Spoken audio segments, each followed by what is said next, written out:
In today's lecture, we will see Ampere circuit law and how we can derive the point form or differential form of the Ampere circuit law.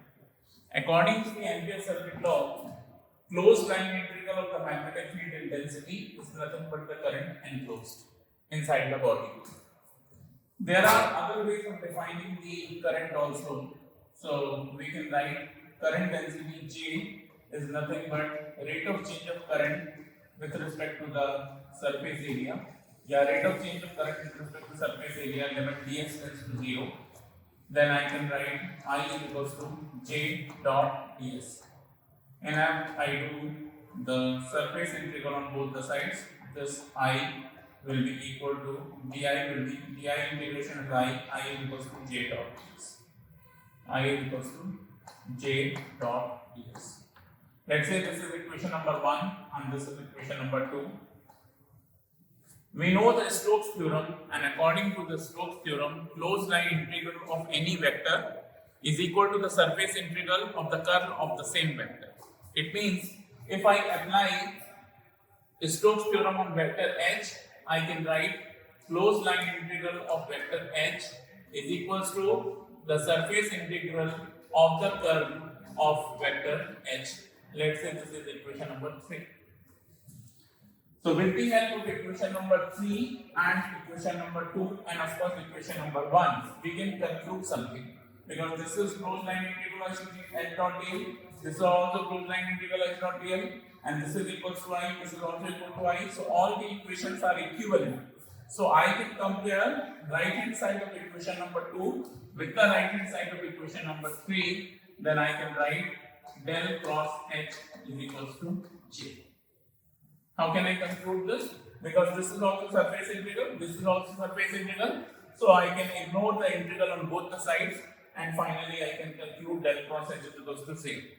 So we can say that curl of magnetic field intensity,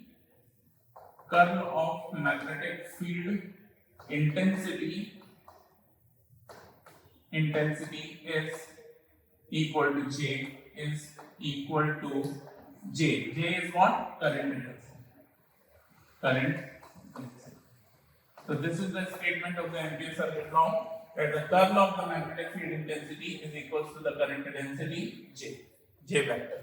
Here H is also a vector and J is also a vector, because we know that curl is vector to vector operation.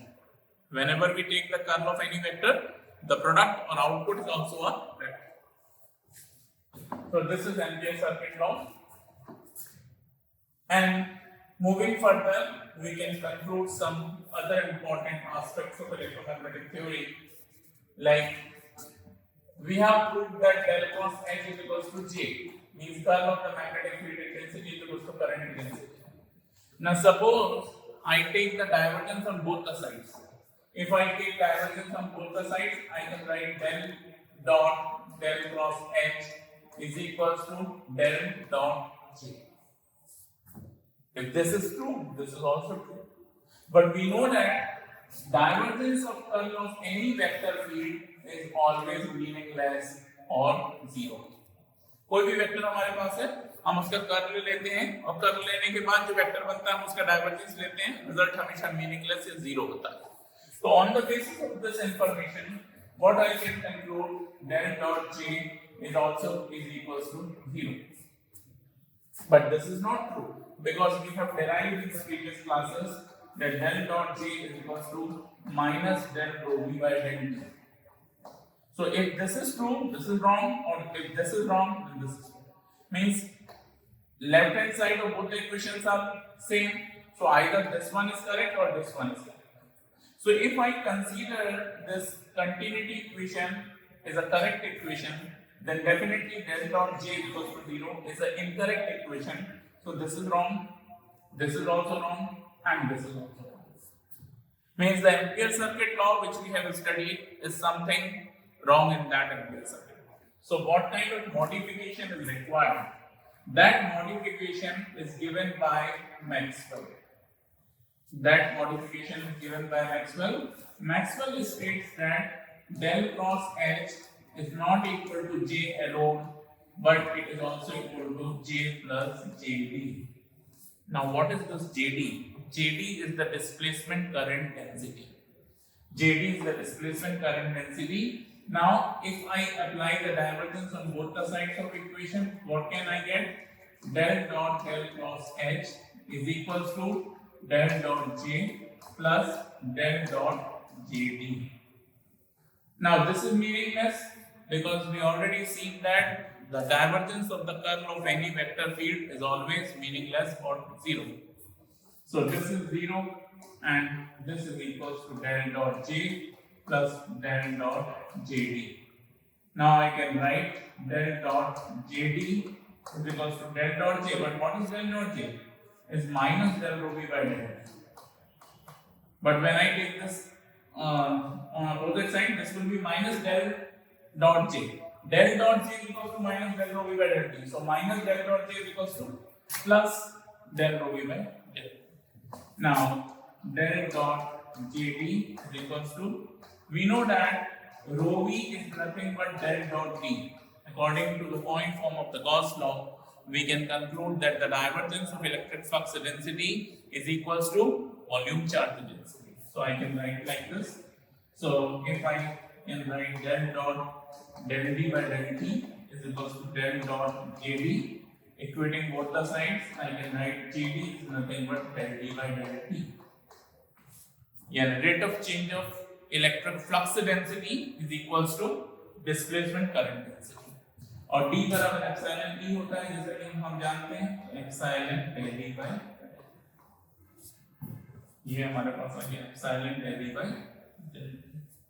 Now this is very important and we know that further हम इसको आगे बढ़ा सकते हैं. JD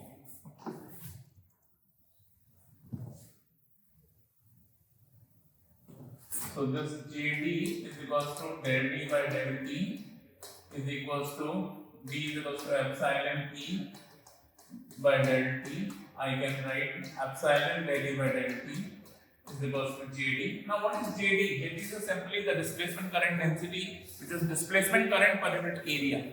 So I can write displacement current per unit area. So displacement current is nothing but A epsilon del E by del T. Del E by del T. Now how can we define the electric field intensity? Electric field intensity defined as voltage per unit length. A voltage per unit the distance between the plate if I am talking about the capacitor. So I can substitute its value over here.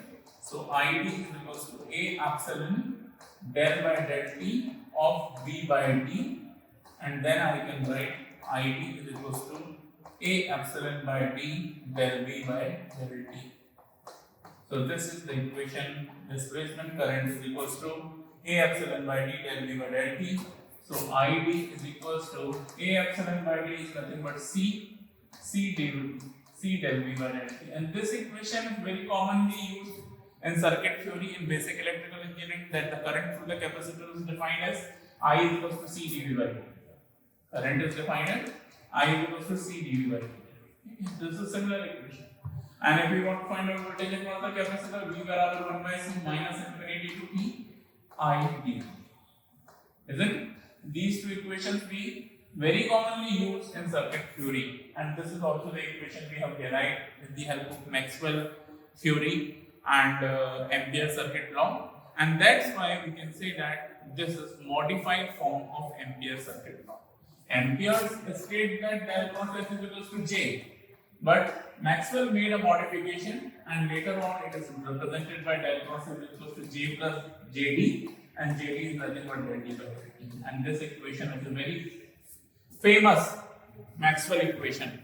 There are 4 Maxwell equations. This one is the 4th Maxwell equation, which is very commonly used in electromagnetic theory and transmission line and antenna in all the electromagnetic wave propagation theory as well. So this is very important. So in this lecture we have seen this, and so total we are having the Maxwell equations, 4 Maxwell equations.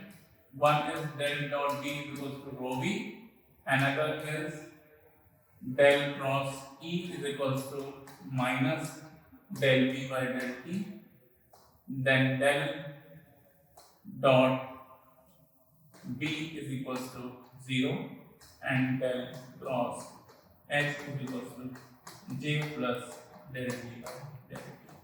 These are the four very famous Maxwell's equations. First equation is known as point form of Gauss law. Point form of Gauss law. The second equation is very popularly known as Faraday's law of electromagnetic induction. Faraday's law of electromagnetic induction. In short, it is EMI. Del dot D is equals to 0. This is known as non-existence of monopole. Non-existence of monopole, it means single pole can't have any kind of existence in the circuit theory, in electromagnetic theory, as well as in electrical machines. And del cross H is equals to del D by del T, J plus del D by del T. This is known as Ampere circuit law, Maxwell's equation. Modified form of Ampere circuit law, I can say. Modified form of Ampere circuit law, which we have just derived. So these are the very famous four Maxwell's equation, and all the Maxwell's equations are represented in the point form. However, we can convert them in the integral form as well with the help of two equations, two theorems. One is divergence theorem and another is Stokes theorem. Divergence theorem says that closed surface integral of any vector is equals to the volume integral of the divergence of the same vector. And Stokes theorem states that closed line integral, so this is surface integral. Closed line integral of any vector is equals to the surface integral of the curl of the same vector.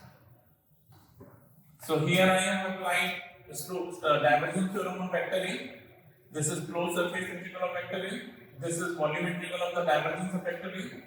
Here I have applied Stokes theorem, closed line integral of vector A, and surface integral of the curl of the vector A. So this is known as divergence theorem, and this is known as the Stokes theorem. Stokes theorem.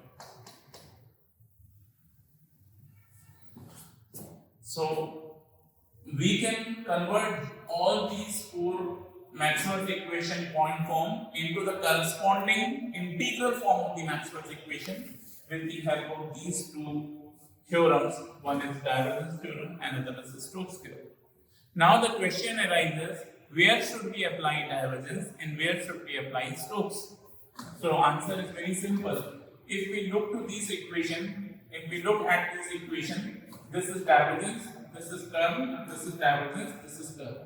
So wherever curl is applied, we have to use the Stokes theorem, and wherever divergence is applied, we have to use divergence. It is as simple. Now, for example, I can convert one of the equation. Let's say first equation del dot D is equals to rho B. Del dot D is equals to rho B. If I took first equation, del dot D is equals to rho B, this is point form, and suppose I want to convert it to the integral form, then since it is divergence, we have to apply the divergence theorem, and according to divergence theorem, closed surface integral of the vector is equals to volume integral of the divergence of the same vector. Isn't it? This is. So now del dot D is nothing but rho V. So what I can write, d dot ds is equals to integral rho V d. Now this is the integral form of the first Maxwell's equation, or you can say integral form of the Gauss law. Suppose second equation, del cross E is equals to minus del B by del T, and we want to convert it to the integral form. Then of course on the left hand side we have taken curl, so we can apply the Stokes theorem. Curl of any vector field is equals to the surface integral, Closed line integral of any vector field is equal to surface integral of the curl of the same vector field. So del cross E की value क्या है minus del mu by del t. I can substitute over here.